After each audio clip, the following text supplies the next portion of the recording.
अस्सलाम वालेकुम, मेरा नाम डॉक्टर उमैर है। मैं एक बुक पढ़ रहा था एंड बहुत अच्छी बुक है। इसका नाम है एसेंशियलिज़्म, ठीक है? कि कौन-कौन सी ज़िंदगी की चीज़ें हैं जो कि बहुत एसेंशियल है, जो कि आप खुद मतलब एसेंशियलिज़्म को मेडिकल में मतलब होता है कि वो चीज़ें जो आप खुद जिस्म नहीं इंसान बना सकता, तो उसको आपको बाहर से लेना पड़ता है। यानी कि ऐसी चीज़ें जिसके बगैर आप मर जाओगे, ठीक है? तो ये बुक भी कुछ इसी किस्म की है। इसमें बेसिकली आपको ये बताया हुआ है कि कौन-कौन सी ऐसी चीज़ें हैं, अगर आप ये नहीं करोगे तो आप यहाँ तो पीछे रह जाओगे, यहाँ जो आप एक अपने बेटर वर्जन बनना चाहते थे वो आप नहीं बन पाओगे। यानी कि वो चीज़ों की बात की हुई है इसमें, उस चीज़ का पूरा एम्फसाइज़ किया गया है कि किस तरीके से आप पहले से बेहतर बन सकते हो, कौन-कौन सी चीज़ें एसेंशियल हैं आपकी ज़िंदगी के लिए, ठीक है? तो इस बुक के अंदर से कुछ पॉइंट्स मैंने निकाले हैं, तो वो मैं इस वीडियो में थोड़ा-सा एक्सप्लेन करूँगा। वो बुलेट पॉइंट्स जो इस वीडियो के जो इस बुक के अंदर बहुत अच्छे से हाइलाइट किए गए हैं, ठीक है? मैं वैसे रिकमेंड करूँगा पूरी बुक पढ़ें, बट क्योंकि टाइम नहीं होता तो स्मॉल बुलेट पॉइंट्स जो कि आप इस वीडियो के अंदर देख सकें, एंड तक देखेंगे तो आई होप कि आपको मज़ा आएगा और आपको कुछ ना कुछ सीखने को मिलेगा। तो स्टार्ट करते हैं। पहला पॉइंट और जो सबसे मेन इंपॉर्टेंट पॉइंट है ना जो इस बुक का, जो मुझे लगता है उसमें ये कि remember, if you don't prioritise your life someone else will. यानी कि अगर आप अपनी ज़िंदगी खुद प्रायोरिटाइज नहीं करेंगे ना, आप हर चीज़ में खुद को आगे नहीं रखेंगे, तो कोई ना कोई ऐसा होगा कि आपकी ज़िंदगी को उस अपने मुताबिक कर लेगा। फॉर एग्जांपल, अगर आप कहीं जॉब पे जाते हैं, ठीक है, और अगर आप चाहते हैं कि मैं अपनी ज़िंदगी ऐसे गुजारूँ जो कि ट्रैवलिंग में गुजरे, ठीक है, या मैं अपनी ज़िंदगी ऐसे गुजारूँ जिसमें मैं कहीं पे भी बैठ के काम कर सकूँ, या मैं चाहूँ कि मैं ज़िंदगी में 6 दिन में 6 घंटे काम करूँ, ठीक है? और अगर आप खुद को प्रायोरिटाइज़ नहीं करेंगे, आप उस चीज़ के लिए काम नहीं करेंगे जो आप करना चाहते हैं, ठीक है?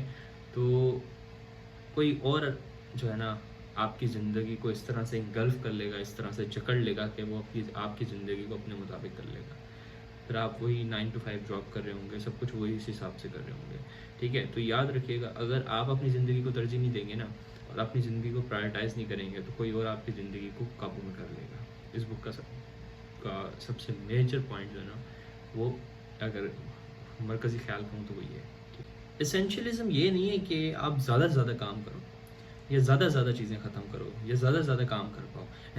एसेंशियलिज़्म है कि आप वो चीज़ें करो जो कि इंतहाई ज़रूरी हैं, ठीक है? अब अगर आप स्टडी कर रहे हो, ठीक है, तो आप अपना टेबल बैठो, कुर्सी लगाओ, अब साइड पे आप बैठ के जी पहले मग सही नहीं है, आप मग सीधा करने लग जाओ, ठीक है? यार ये पेपर सीधे नहीं है, आप पेपर सीधे करने लग जाओ। तो ये सारी चीज़ें एसेंशियल में नहीं है, ठीक है?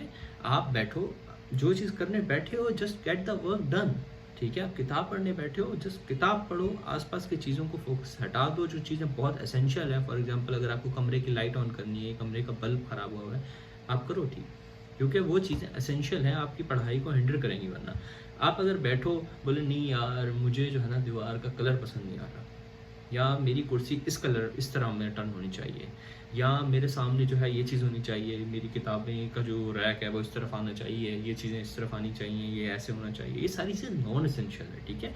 तो इस बुक का पॉइंट ये है कि जो चीज़ें आपकी एब्सोल्यूट वर्क के लिए नेसेसिटी है ना, जस्ट उन पे फोकस करो ताकि just get the dam work done.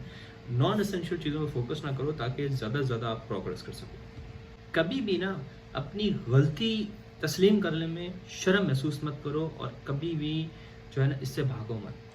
देखिए, ज़िंदगी का उसूल एक याद रखें कि जब तक आप किसी चीज़ को मानेंगे नहीं ना ये गलत है, ये ठीक नहीं हो रही है, वो चीज़ आप ठीक नहीं कर सकते।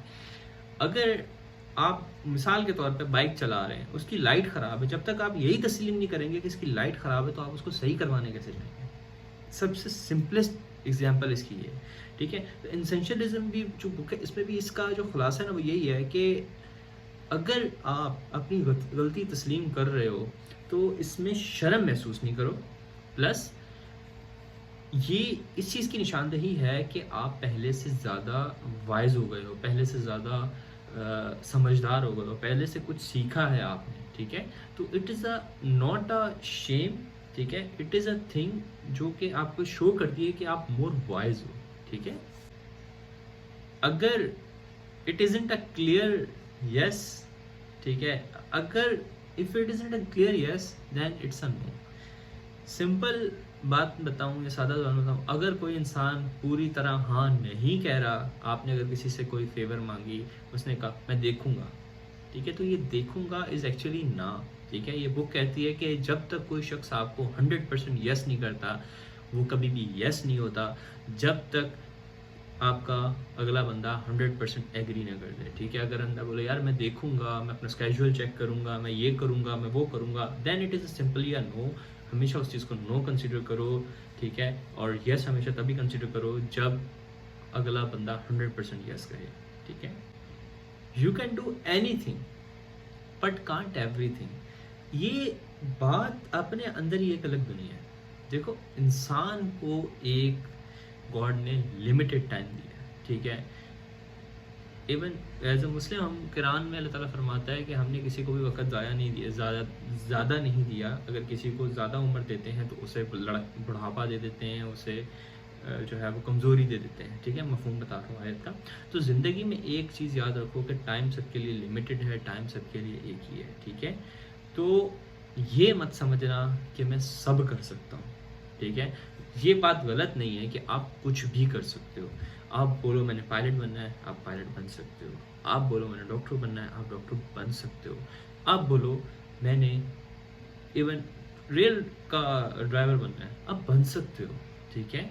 लेकिन अगर आप बोलो मैंने सब करना है, तो फिर आप सिर्फ जॉनी सिंस बन सकते हो, इसके अलावा कुछ नहीं बन सकते, ठीक है? तो पॉइंट बीइंग कि कभी भी अगर आप ये बोलो ना कि मैं सब कर लूँगा, तो इट इज़ इम्पॉसिबल। एक और इसी तरह का जो है वो कहावत है, कहते हैं the master of age everything is a master of none, ठीक है? वो शख्स जो बोले मुझे सब आता है, उसको हकीकत में कुछ भी नहीं आता है, ठीक है? इवन मैं एज अ डॉक्टर, तुम अगर मेडिकल की फील्ड की बुनियाद, ठीक है, अगर कोई डॉक्टर ये बोले ना मुझे सब आता है, नहीं आता, ठीक है? इतना ज़्यादा नॉलेज होता है कि आप अपनी एक लिमिटेड लाइफ स्पैन के अंदर वो इंगल्फ ही नहीं कर सकते, उसको प्रैक्टिस ही नहीं कर सकते, ठीक है? लेवल्स होते हैं मेडिकल में भी, ठीक है? One is a basically general practitioner जो कि आमतौर पे घरेलू मामलात देखता है, ठीक है? फिर उसके ऊपर जो कैंसर्स वगैरह इस तरह की चीज़ें आ जाती हैं, तो फिर वो कैंसर के डॉक्टर देखता है। अब कैंसर के डॉक्टर के अंदर भी बहुत ज़्यादा, अगर एक डॉक्टर बोले कैंसर का कि मुझे सारे कैंसर आते हैं, तो नहीं है। पीडियाट्रिक ऑन्कोलॉजी अलग है, हेमेटिक अलग है, ठीक है? खून का कैंसर अलग है, थायराइड के अलग है, हर जगह का कैंसर अलग है और उसके लिए अलग डॉक्टर है। क्योंकि अगर आप बोलो ना कि एक डॉक्टर भी सब चीज़ें कर सके, तो वो नहीं कर सकता, ठीक है? तो पॉइंट बीइंग एसेंशियलिज्म की बुक का पूरा खुलासा ये है कि आप कुछ भी कर सकते हो, लेकिन आप सब नहीं कर सकते, ठीक है? और जो करना है ना, उसके लिए जो जो चीज़ें एसेंशियल है, आप बस उस पर फोकस करो। Done is better than perfect, ठीक है? हमेशा बहुत से लोग बड़े परफेक्शनिस्ट होते हैं कि भाई अगर अच्छे से करूँगा या अच्छे से कर पाऊँगा तो ही करूँगा, वरना मैं नहीं करूँगा। एसेंशियलिज्म ये कहता है कि बस काम होना चाहिए, परफेक्शन से हो या ना हो, ठीक है? अगर एक एग्ज़ाम है जिसके अंदर for example chapter A to, मिसाल दे रहा हूँ स्टडी के हिसाब से, कि चैप्टर सिर्फ 3, 4 और 9 आते हैं, ठीक है? तो आप उन्हीं पे फोकस करो ना, जो एग्ज़ाम में आ रहा है, जो चीज़ आप करना चाह रहे हो। आप बोलो कि नहीं भाई मेरे 1 से लेकर 10 तक करना है, इसकी एक-एक लाइन, एक-एक पेज जब तक याद नहीं होगा तो मैं एग्ज़ाम देने जाऊँगा ही नहीं, तो वो बेवकूफ़ी होगी, ठीक है? एसेंशियलिज्म जो है ना, उसका मकसद ये है कि आप बस चीज़ कर लो, ठीक है? परफेक्शन आहिस्ता-आहिस्ता आ जाएगी, लेकिन काम होना ज़रूरी है। अगर काम ही नहीं होगा, परफेक्शनिस्ट तो बात का लेवल की बात है, लेकिन द पॉइंट इज़ कि काम होना चाहिए, ठीक है? Work done is better than perfection.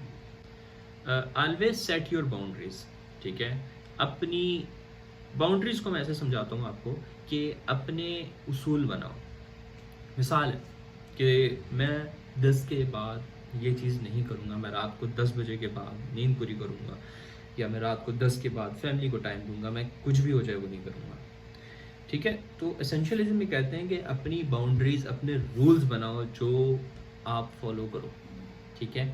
और अगर आप बाउंड्रीज नहीं या रूल्स नहीं बनाओगे, तो होगा क्या कि इतना बुरा होगा कि बाउंड्रीज होंगी लेकिन वो किसी और की बनाई हुई होंगी, ठीक है? वो सोसाइटी की बनाई हुई होंगी, वो लोगों की बनाई हुई होंगी, वो ऑर्गेनाइजेशन की बनाई हुई होंगी, वो किसी की भी बनाई हुई हो सकती हैं, बट आपकी नहीं होंगी। फिर आपको उस बाउंड्रीज के अंदर, उन रूल्स के अंदर ढलना पड़ेगा। तो याद रखो इससे पहले कि कोई आपको अपने सांचे में ढाले, आप उसको अपने सांचे में डालो। ओपिनियन ओवरलोड की इस बुक में बात की है कि देखें, क्योंकि इंफॉर्मेशन टेक्नोलॉजी का दौर है, तो इसमें सिर्फ इंफॉर्मेशन नहीं अवेलेबल, इसमें ओपिनियन देना भी बहुत ज़्यादा इजी हो गया है। तो जिसकी वजह से ना हर शख्स अपना ओपिनियन देता है और इसकी वजह से एक मुआशरे में ओपिनियन ओवरलोड आ गया। तो अगर आप ऐसे शख्स हो ना जो कि जिसके लिए दूसरों का ओपिनियन मैटर करता है, तो आप बहुत सफ़र करोगे, क्योंकि आप कुछ भी कर लो, कोई ना कोई ऐसा शख्स होगा जिसके ओपिनियन में आप तब भी नेगेटिव ही रहोगे। इस बात को मैंने एक और वीडियो में समझाया हुआ, चैनल पे आपको मिल जाएगी। द पॉइंट इज़, जो बात समझ नहीं है ना, वो ये है कि भाई इस वक्त सिर्फ इन्फॉर्मेशन ओवरलोड नहीं है, ओपिनियन ओवरलोड भी है, जिसकी वजह से बहुत से लोग डिप्रेस्ड रहते हैं, वो लोग जो कि दूसरों की बातों को सुनते हैं। तो याद रखो, एक यूँ समझो कि इनर कोर बना लो, जिस या ऐसी एक अपने आसपास शील्ड बना लो कि जो आपको ठीक लगता है ना, वो ठीक है। अगर आपको ठीक लगता है कि मैं ये काम कर रहा हूँ, इसमें लोगों की भलाई है, तो आप करो। अब वो लोग कुछ लोग आके कहेंगे यार ये पब्लिसिटी के लिए कर रहा है, कुछ लोग आके कहेंगे यार ये चीज़ के लिए कर रहा है। आपका दिल मुतमईन है, जस्ट डू इट। अदर के किसी और के ओपिनियन इस चीज़ में मैटर नहीं करते और ना ही करने चाहिए। इस बुक में एक इंतहाई कहना कि बहुत ही इम्पॉर्टेंट बात, जो कि समझना, अगर कोई इंसान इसे समझ गया तो वो समझे राइट ट्रैक पे आ गया। इस बुक के अंदर एक सिंपल सा रूल समझाया हुआ है कि सक्सेस की जो परस्यूट है या जो कामयाबी का रास्ता है, वो एक किस्म का कैटलिस्ट है। अब कैटलिस्ट केमिस्ट्री में उस चीज़ को कहते हैं जो कि कोई रिएक्शन होने का टाइम कम कर दे या आसानी से रिएक्शन करवा दे। सादा ज़ुबान में कि कोई भी चीज़ होने में जो चीज़ जल्दी लेकर आए, वो कैटलिस्ट है। ठीक है। अच्छा, इस बुक में समझाया इस तरीके से है कि जब भी आप ज़िंदगी में कोई सक्सेस को फॉलो करेंगे, कोई सक्सेस के लिए पीछे भागेंगे, तो हमेशा और चीज़ें आएंगी और रास्ते खुलते जाएंगे और आप हमेशा डिस्ट्रैक्ट हो जाओगे। ठीक है, जैसे कि मैं इस वक्त हूँ, मैं बेसिकली बुक पढ़ने बैठा था और मैं वीडियो बना रहा हूँ। ठीक है, तो पॉइंट इज़, खैर ये डिस्ट्रैक्शन भी नहीं आएगा, इट्स अ प्रोडक्टिव थिंग, तो चलो खैर। पॉइंट इज़ कि बुक कहना ये चाह रही है कि मिसाल है, अगर आप पढ़ने बैठे थे, ठीक है, या आप पढ़ने बैठे थे, आपने कहा यार मैं हर वक्त एक ही टेबल पर नहीं बैठ पाता, तो क्यों ना मैं एक लैपटॉप ले लूँ जो कि छोटा हो, पोर्टेबल हो और मैं आराम से कहीं भी लेके जाऊँ। ठीक है, अब वो बेसिकली आपने एक कैटलिस्ट या ऐसी चीज़ खरीदी जो कि आपकी सक्सेस में आपको हेल्पफुल थी, लेकिन उसकी वजह से डिस्ट्रैक्शन भी पैदा होंगी। जब भी आप सक्सेस के लिए निकलेंगे, आपको डिस्ट्रैक्शंस मिलेंगी। ठीक है, आप जब वो टैबलेट ले चलाएंगे तो आप उसके अंदर गेम्स भी डालेंगे, आप उसके अंदर गूगल भी चलाएंगे, आप सर्च करने गूगल पे कुछ निकलेंगे, लेकिन आप अल्टीमेटली 6-7 यूट्यूब की वीडियोस देख लेंगे, कुछ न्यूज़ पढ़ लेंगे। तो पॉइंट इज़ कि जब भी आप सक्सेस के पोजीशन में या सक्सेस के रास्ते पे चलेंगे ना, तो रास्ते खुलेंगे और रास्तों की वजह से आप डिस्ट्रैक्ट होंगे। आपने उस डिस्ट्रैक्शन से खुद को बचाना है और एसेंशियल चीज़ें जो कि इंतहाई ज़रूरी है, उस पर अपना फोकस रखना है ताकि आप अपनी सक्सेस तक पहुंच सकें। इस बुक में एक ऐसी चीज़ बताई गई है जो कि मैं एज ए डॉक्टर में आपको बता सकता हूँ कि इंतहाई ज़रूरी है। बुक कहती है कि बाज़ औक़ात काम ना करना भी उतना ही इम्पॉर्टेंट होता है जितना काम करना इम्पॉर्टेंट होता है। तो देखिए, इसकी मिसाल मैं आपको एक मेडिकल में दे सकता हूँ कि एक शख्स है जिसको कैंसर था। ठीक है, कैंसर एक ऐसी जगह पे था जो कि फैल चुका था। ठीक है, तो अगर हम उस कैंसर को निकालने के लिए उसका ऑपरेशन करते हैं, तो उसको हॉस्पिटल में 3 महीने रहना पड़ेगा, प्लस उस ऑपरेशन के जो मसाइल होंगे वो अलग होंगे। तो वो 6 महीने तक सिर्फ उन मसाइल से, ऑपरेशन से और उन सारी चीज़ों से अपनी नॉर्मल रूटीन में आता रहे। मतलब एक नॉर्मल पाथ चल रहा था, उस ऑपरेशन की वजह से, उस पाथ की वजह से डाइवर्जन हुआ, 6 महीने तक उस डाइवर्जन पे चल के दोबारा अपनी ज़िंदगी पर वापस आएगा। ऑपरेशन, फिजियोथेरेपी, सब कुछ। ठीक है, अब क्योंकि वो कैंसर एक ऐसी जगह पे था जो कि फैल चुका था, तो उस शख्स की ज़िंदगी वैसे ही 1 साल है। तो ऐसी सूरत में ऑपरेशन करना इंतहाई फ़ज़ूल है और इंतहाई ना ऑपरेशन करना उतना ही इम्पॉर्टेंट है। क्यों? क्योंकि अगर आप उसकी ज़िंदगी का 1 साल जो रह गया था, हो सकता है वो अपनी फैमिली के साथ स्पेंड कर पाता, अपने घर वालों के साथ रह पाता, लेकिन अब उस ऑपरेशन की वजह से वो 6 महीने हॉस्पिटल में रहेगा, ना अपनी फैमिली के साथ स्पेंड कर पाएगा, और आखिरी जो साल था उसकी ज़िंदगी का वो भी आपने उसे मिज़रेबल कर दिया, वो भी आपने उसकी ज़िंदगी का जो है ना साल ज़ाया कर दिया। तो इसीलिए इसका सबसे ज़्यादा समझाने का इस बुक के अंदर तो खैर दूसरी मिसाल है, लेकिन आपको मैं इस तरीके से समझा रहा हूँ। तो बाज़ औक़ात कुछ ना करना भी इम्पोर्टेंट होता है, उतना ही जितना कि कुछ करना इम्पोर्टेंट होता है। ठीक है? तो ये कुछ पॉइंट्स थे एसेंशियलिज़्म के, तो मुझे इंतहाई अच्छे लगी वो। तो अगर आपको कभी टाइम मिले, बेसिकली इंग्लिश में बुक है तो इसका उर्दू में कोई ख़ास मुझे मिला नहीं था, तो इसलिए मैंने जो है वो एक अपनी वर्डिक्ट में इसका एक छोटा-सा रिव्यू पेश कर दिया, और आई होप कि आपको फ़ायदा हुआ होगा। And that's all, this is doctor Umar signing off. अल्लाह हाफ़िज़।